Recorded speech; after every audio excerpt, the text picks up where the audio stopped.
இப்போ 2 நாளைக்கு முன்பதாக வந்து ஒரு சில பத்திரிகைகளில் இணைய பத்திரிகைகளில் வந்து தமிழ் தேசிய பேரவைக்கும் ஜனநாயக தமிழ் தேசிய கூட்டணிக்கும் இடையிலே இந்த கூட்டு உறுதிப்படுத்தப்பட்டதற்கு பிறகு எங்களுடைய கூட்டணியிலே இருந்து ஒரு சிலர் குறிப்பாக வந்து திரு சித்தார்த்தன் அவர்களும் சுரேஷ் பிரேமச்சந்திரன் அவர்களும் இபிடிபியுடைய தலைவர் டக்ளஸ் தேவானந்தாவை சந்திக்கப் போவதாகவும் அவர்களுடைய ஆதரவை ஆட்சி அமைப்பதற்கு கோருவதற்கு நாங்கள் ஒரு சில நடவடிக்கை எடுத்திருந்ததாக பத்திரிகையில் வந்து அந்த செய்தி வெளியிடப்பட்டிருந்தது. அந்த செய்தி முற்றிலும் தவறான பொய்யான செய்தி. அந்த செய்தி திட்டமிட்ட வகையில் ஜனநாயக தமிழ் தேசிய கூட்டணிக்கும் தமிழ் தேசிய பேரவைக்கும் இடையிலே நடைபெற்ற கொள்கை ரீதியான அந்த ஒப்பந்தத்தை கொச்சைப்படுத்துவதற்காக திட்டமிட்டு பரப்பப்பட்ட ஒரு பொய்யான செய்தியாக நாங்கள் அதை நிராகரிக்கின்றோம். அதை நாங்கள் அந்த பொய் செய்தியை கண்டிக்கின்றோம். இன்றைக்கு எங்களுக்கு நன்றாக தெரியக்கூடியதாக இருக்கின்றது, அந்த செய்தி திட்டமிட்டு பொய்யாக பரப்பப்பட்டதுக்கான காரணம் தமிழரசு கட்சி இபிடிபியுடைய தலைவர் டக்ளஸ் தேவானந்தாவை சந்திக்கிறதுக்கு ஏற்கனவே முடிவெடுத்து இருந்த ஒரு நிலையிலே அந்த பொய் செய்தியை பரப்பின ஊடகங்கள் தமிழரசு கட்சியுடைய தலைமைத்துவத்துக்கு மிகவும் விசுவாசமாக செயல்படுகின்ற காரணத்தினாலே தமிழரசு கட்சி அந்த இபிடிபியோட நடத்த இருக்கின்ற அந்த சந்திப்பையும் அவர்களுடைய அந்த கூட்டையும் நியாயப்படுத்துவதற்காக, அதாவது தமிழ் தேசிய பேரவையும் ஜனநாயக தமிழ் தேசிய கூட்டணியும் கூட இபிடிபியோட ஆட்சி அமைப்பதற்கு கூட்டு சேருவதற்கு தயாராக இருந்தது. தமிழரசும் அதைத்தான் செய்தது. ஆனால் இபிடிபி இறுதியில் வந்து தமிழரசோடு சேர்றதுக்கு விரும்பினதை சுட்டிக்காட்டி அந்த கூட்டை நியாயப்படுத்துவதற்காக திட்டமிட்டு பரப்பப்பட்ட ஒரு பொய்யான செய்தியாகத்தான் நாங்கள் இதை அடையாளப்படுத்தி இருக்கின்றோம். தமிழ் தேசிய பேரவையும் ஜனநாயக தமிழ் தேசிய கூட்டணியும் கொள்கை ரீதியான ஒரு இணக்கத்துக்கு வந்திருக்கின்ற ஒரு நிலையிலே நாங்கள் அந்த கொள்கைக்கு நேர்மையாக பயணிக்கிறதுக்கு நாங்கள் மிகவும் உறுதியாக இருக்கின்றோம். அந்த வகையிலே நாங்கள் இணங்கினதுக்கு பிரதான காரணம் வந்து இந்த உள்ளூராட்சி தேர்தலிலே மக்கள் தமிழ் தேசியத்துக்காக ஒரு மிக பலமான ஒரு ஆணையை வழங்கியிருந்தார்கள். தனித்தனியாக எந்த ஒரு கட்சிக்கும் அறுதி பெரும்பான்மை விட்டாலும் எந்த ஒரு சபையிலேயும் வந்து அறுதி பெரும்பான்மை வழங்காவிட்டாலும் ஒட்டுமொத்தமாக வந்து தமிழ் தேசிய தரப்புக்கு தமிழ் தேசியம் பேசி வாக்கை பெற்ற ஜனநாயக தமிழ் தேசிய கூட்டணி தமிழ் தேசிய பேரவை தமிழரசு கட்சிக்கு மிகப்பெரிய ஒரு பெரும்பான்மை வாக்கை மக்கள் வழங்கியிருந்தார்கள். ஆகவே உண்மையிலே நடக்க வேண்டியது வந்து தமிழரசு கட்சியும் எவ்வகையிலே தமிழ் தேசிய பேரவையும் ஜனநாயக தமிழ் தேசிய கூட்டணியும் கொள்கை ரீதியான ஒரு இணக்கப்பாட்டுக்கு வந்ததோ தமிழரசு கட்சியும் அந்த இணக்கப்பாட்டுக்கு வந்து அதன் ஊடாக ஒரு ஸ்திரத்தன்மையை ஒவ்வொரு சபையிலையும் உருவாக்குறது தான் பொருத்தமாக இருக்குமே தவிர அதை விட்டு மக்கள் வழங்கின ஆணைக்கு நேர்மாறாக செயல்படுகின்ற தரப்புகளோடு கூட்டு சேருவதும் அதுவும் தமிழ் தேசியத்தோடு இருக்கக்கூடிய ஏற்கனவே உருவாக்கப்பட்டிருக்கிற ஒரு பலமான கூட்டை தோற்கடிப்பதற்கு செயல்படுவது உண்மையிலே பொருத்தமல்ல. அது தமிழ் தேசியத்துக்கு ஒரு பாரிய ஏமாற்றத்தை அளிக்கும், மக்களுக்கும் அது ஒரு பாரிய ஏமாற்றத்தை அளிக்கும்.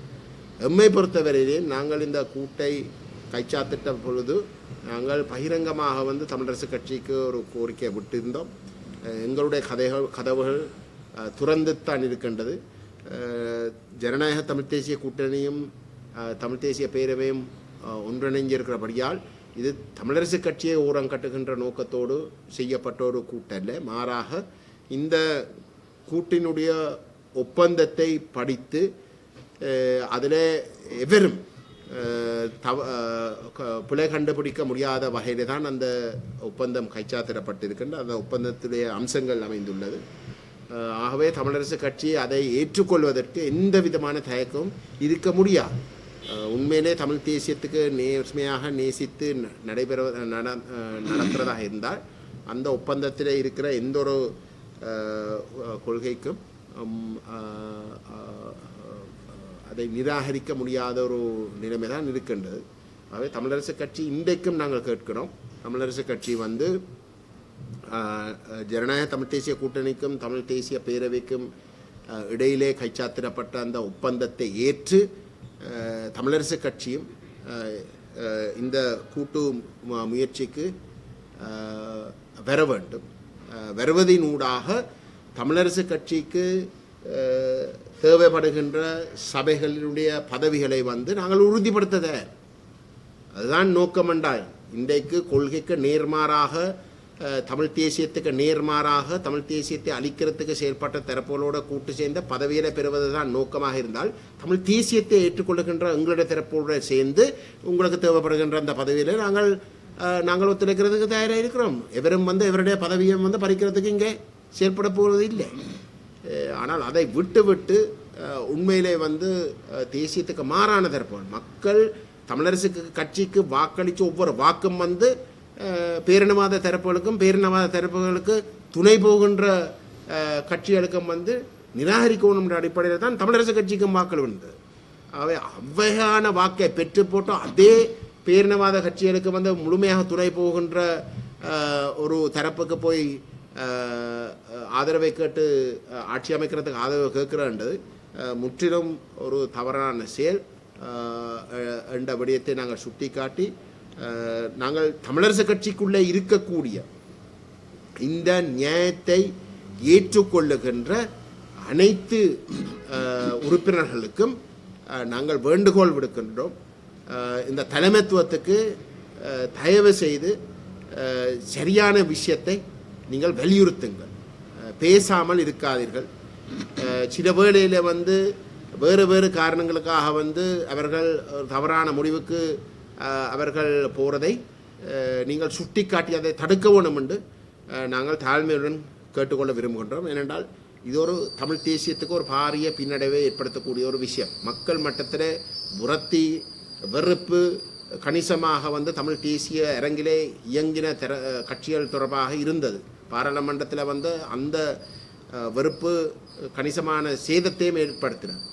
அது அப்படி இருக்க 6 மாதத்துக்குள்ளே இந்த உள்ளூராட்சி சபையில் வந்து மக்கள் சரி தமிழ் தேசியத்துக்கு இன்னொரு சந்தர்ப்பத்தை கொடுப்போம் என்று சொல்லி வாக்களிச்சிருக்கிற இடத்துல அந்த வாக்கை பெற்ற பிரதான கட்சியாக இருக்கக்கூடிய தமிழரசு கட்சி வந்து இவ்வகையில் செயல்படுவது உண்மையிலே வந்து ஒரு பாரிய பின்னடைவை தமிழ் தேசியத்துக்காக ஏற்படுத்தும். அதை செய்ய வேண்டாம் என்று நாங்கள் தாழ்மையுடன் தொடர்ந்தும் வலியுறுத்த விரும்புகின்றோம். அருகில் அமர்ந்திருக்கின்ற பார்லமெண்ட் உறுப்பினர் ராமநாதன் அர்ச்சுனா அவர்கள் நேற்றைய தினம் ஒரு சர்ச்சையான விடயத்தினை சிங்கள மொழியிலே பகிரங்கமாக குறிப்பிடுகின்றனர்.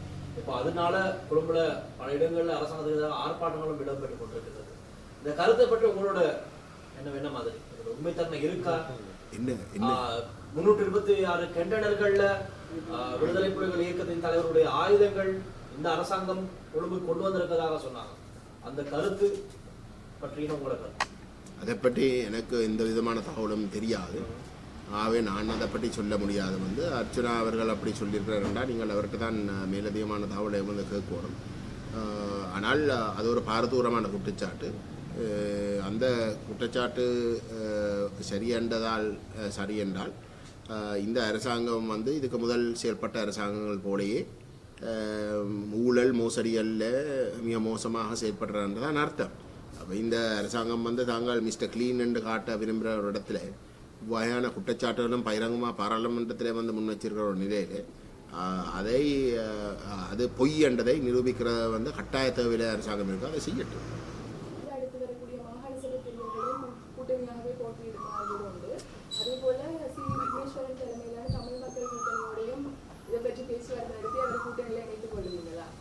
இல்லை, நான் என்னை பொறுத்த மட்டும் இது தேர்தலுக்கான கூட்டம், இது கொள்கைக்கான கூட்டம்.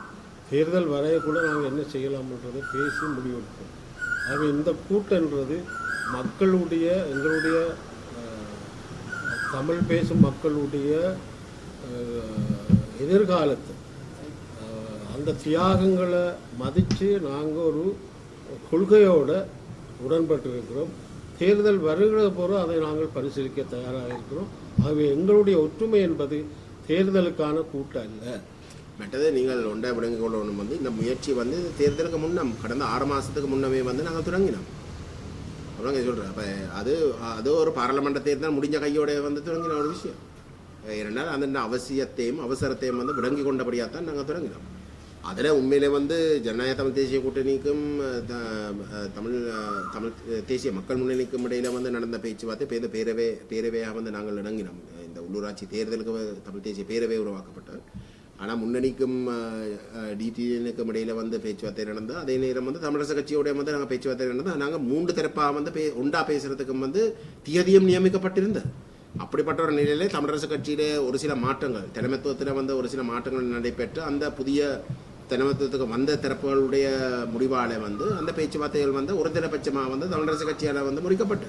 அப்போ நான் என்ன சொல்ல வரேன், அது அந்த ப்ரோசஸ் நடந்து கொண்டு இருக்கிற இடையில வந்து இந்த உள்ளூராட்சி சபைக்கான தேர்தல்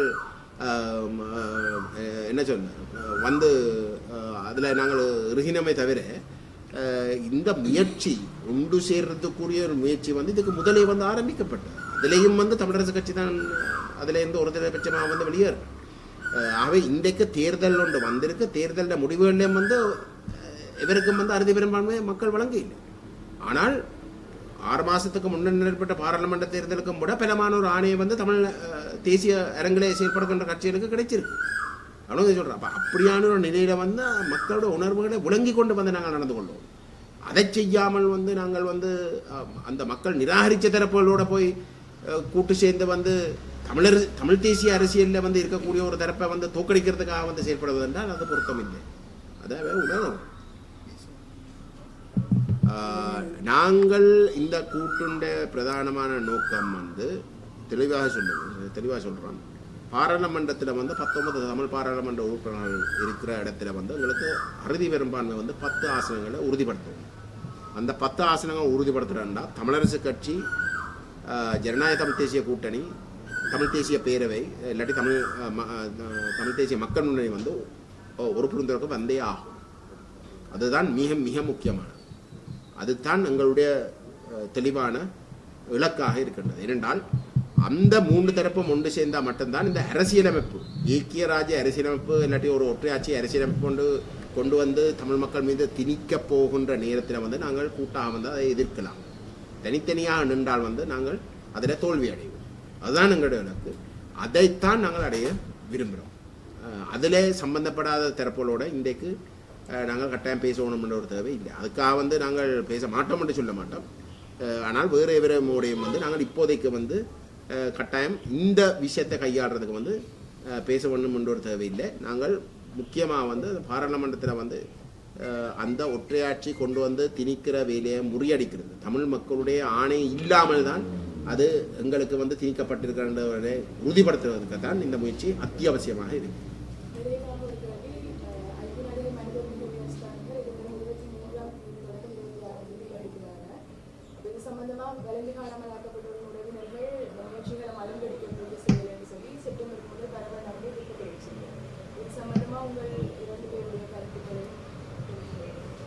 நாங்கள் எங்களுக்கு 2 விதமான கருத்துக்கள் சொல்லப்பட்டிருக்கின்றது.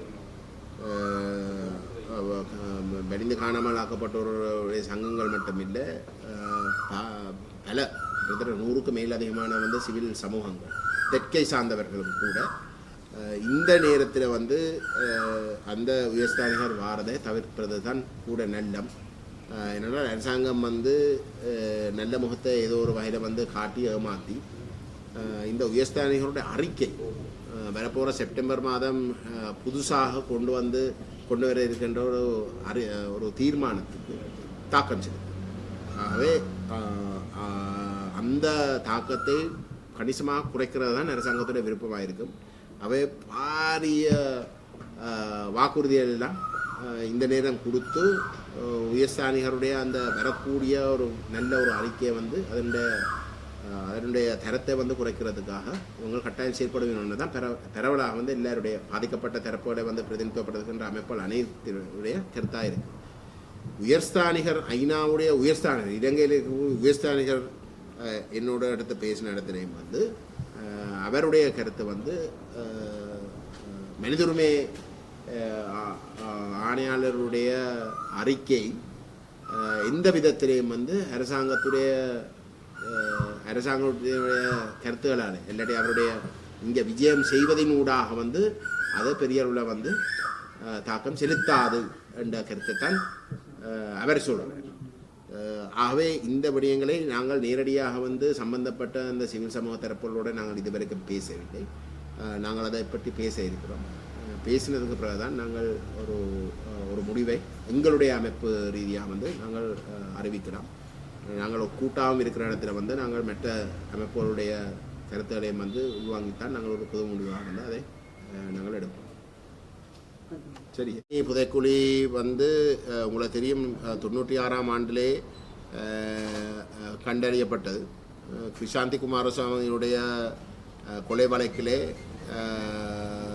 குற்றவாளியாக வந்து நிரூபிக்கப்பட்டவர் தான் குற்றவாளியாக நிரூபிக்கப்பட்டதிலே வந்து அந்த வெறுப்பில் வந்து தன்னுடைய இறுதி பேச்சிலே குற்றவாளியாக தெரிவு செய்யப்பட்டதுக்கு பிறகு வந்து அவர் சொன்ன பேச்சில் வந்து 600 பேர் கொல்லப்பட்டு செம்மணியில் வந்து புதைக்கப்பட்டதாக வந்து அவர் சாட்சியம் வழங்கினார்.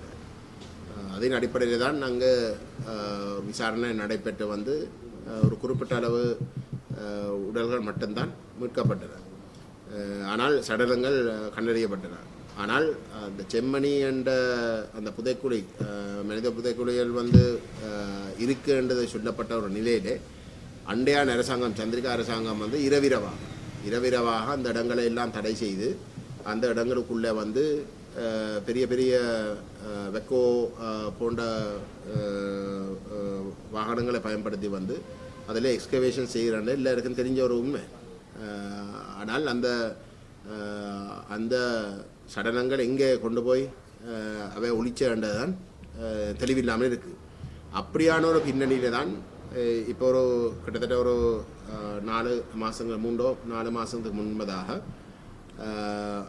செம்மணி சுடலையில் வந்து ஒரு சில கட்டுமான வேலைகள் செய்வதற்கான முயற்சிகள் நடைபெற்று கொண்டிருந்த இடத்துல வந்து அத்திவாரங்களை போடுறதுக்குரிய கிடங்களை வந்து கண்டின இடத்துல வந்து சடலங்கள் மீட்கப்பட்டன.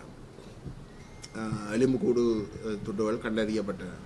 அந்த பின்னணியில் வந்து அந்த சுடலைக்கு பொறுப்பாளர் சங்கத்தில் வந்து உறுப்பினராக எங்களுடைய ஒரு கட்சியினுடைய முக்கியமான உறுப்பினரும் இருந்தவர்.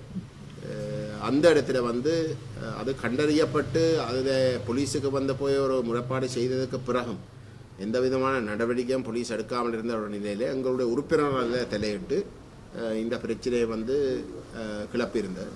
நாங்களும் அதில் நேரடியாக தலையிட்டு இறுதியில் வந்து நீதிமன்றம் அதில் தலையிட்டு.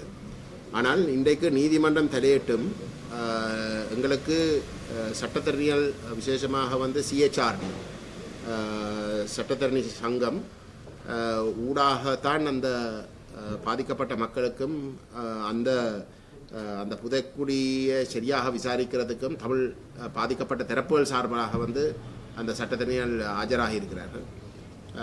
அவர்களுடைய கருத்தின் பிரகாரம் வந்து செம்மணியில் வந்து இப்போ இந்த அகழ்வுகளை செய்து விசாரிப்பதற்கு வெறுமனே இன்னும் ஒரு 10க்கும் 20 நாட்களுக்கும் இடையிலே ஆன அகழ்வு வேலையை செய்கிறதுக்கு மட்டும்தான் நிதி ஒதுக்கப்பட்டிருக்கிறது. ஆகவே அந்த நிதி என்றது மிகப்பெரிய ஒரு குறைபாடாக இருக்குது. நிதி ஒதுக்கப்படணும், பெரிய அளவில் ஒதுக்கப்படணும். ஏனென்றால் அங்கே இருக்கக்கூடிய அந்த சடலங்களை பார்க்கின்ற பொழுது பல நூற்றுக்கணக்கான சடலங்கள் அங்கே இருக்க போகிறதாகத்தான் இப்பொழுது வந்து தெரிய வருகிறது. ஆகவே நிதி அவசியம். எந்த விதமான காலவரை இல்லாமலே அந்த வேலையை செய்து முடிக்கிறதுக்கு ஒரு சுதந்திரம் இருக்கவும் என்றால் ஆறுதலாக வந்து அந்த விஷயங்களை சரியாக கையாளப்படணும்.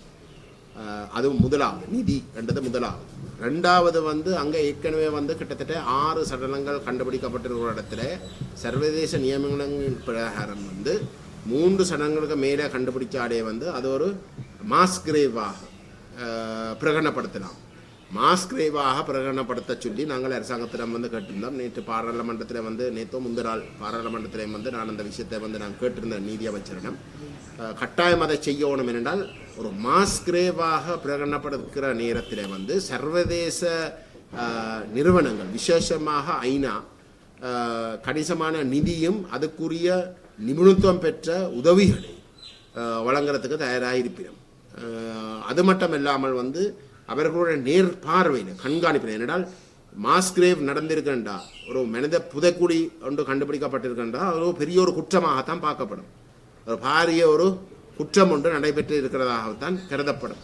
ஆகவே கணிசமான கண்காணிப்பும் இருக்கு. அந்த பாரிய குற்றத்தை மூடிமறைக்கிறதுக்கு இல்லாத ஒரு வகையில் நடவடிக்கை நாங்கள் உறுதிப்படுத்தலாம். இப்போ அந்த வகையிலே வந்து அந்த புதைக்குழி வந்து ஒரு மாஸ் கிரேவாக பிரகடனப்படுத்த வேண்டும் என்ற கோரிக்கையும் நாங்கள் செய்திருக்கிறோம்.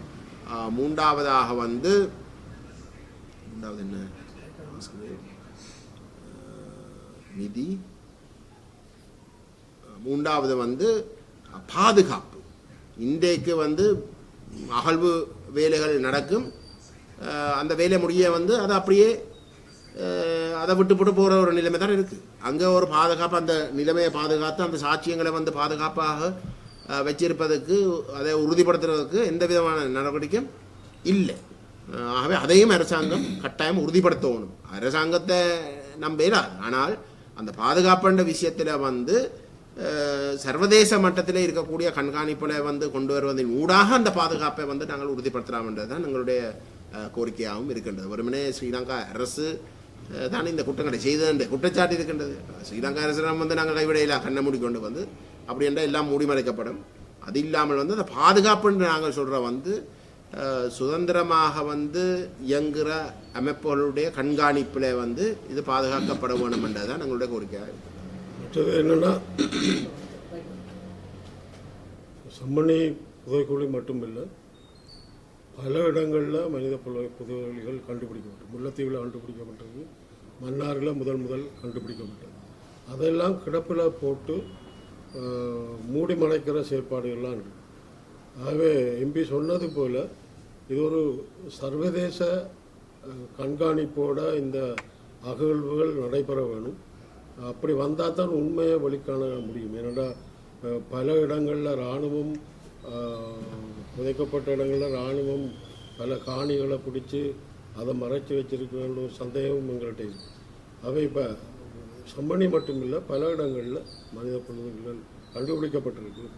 அதை எல்லாற்றையும் ஒரு சர்வதேச பார்வையில் கொண்டு வந்தால்தான் நியாயம் கிடைக்கிறதுக்கு வாய்ப்பு.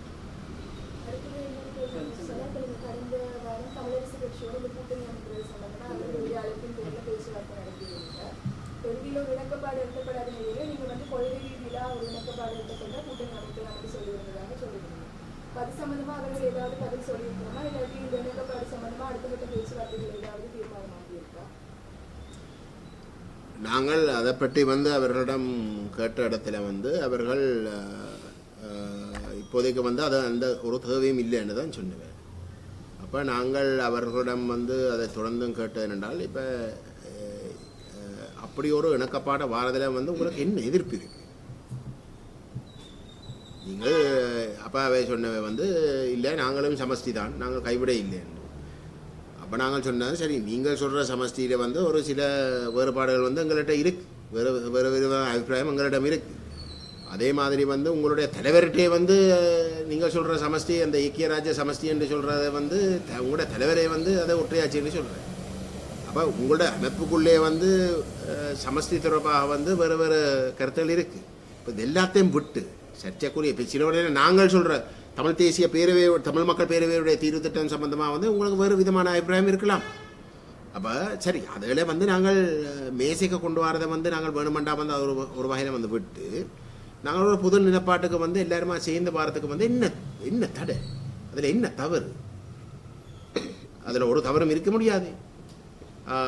அப்போ அந்த நிலையில தான் அவ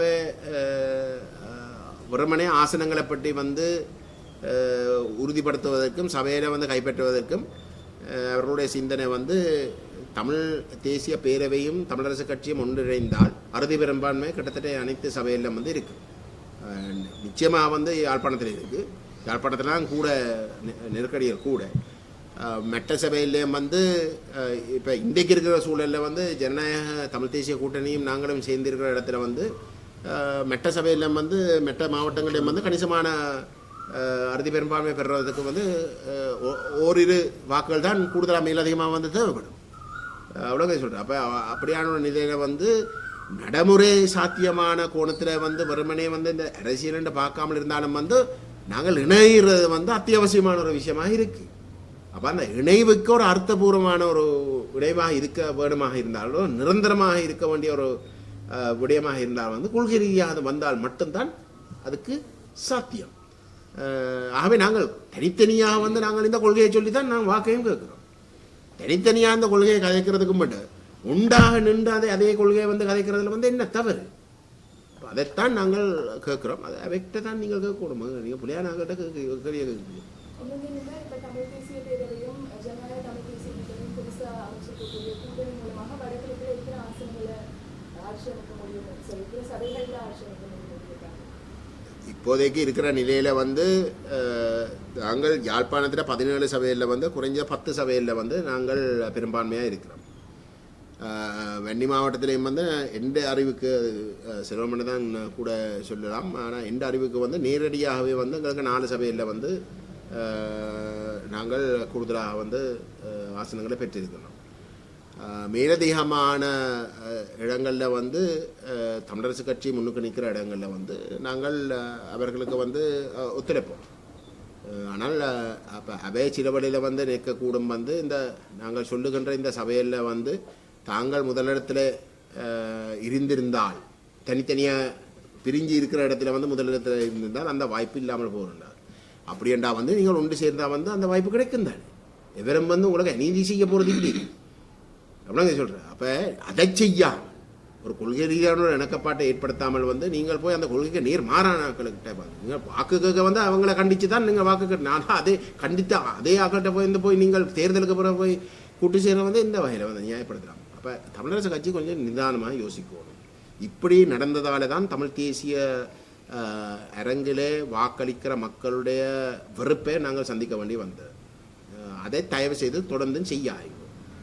நீங்கள் தனியாக வந்து அப்படி செய்ததால வந்து மிச்சம் தமிழ் தேசிய அரங்கிலே செயல்படுகின்ற நேர்மையாக பயணிக்க விரும்புகிற தரப்புகளுக்கும் வந்து அது ஒரு பாதிப்பை ஏற்படுத்தி கொண்டு வருது.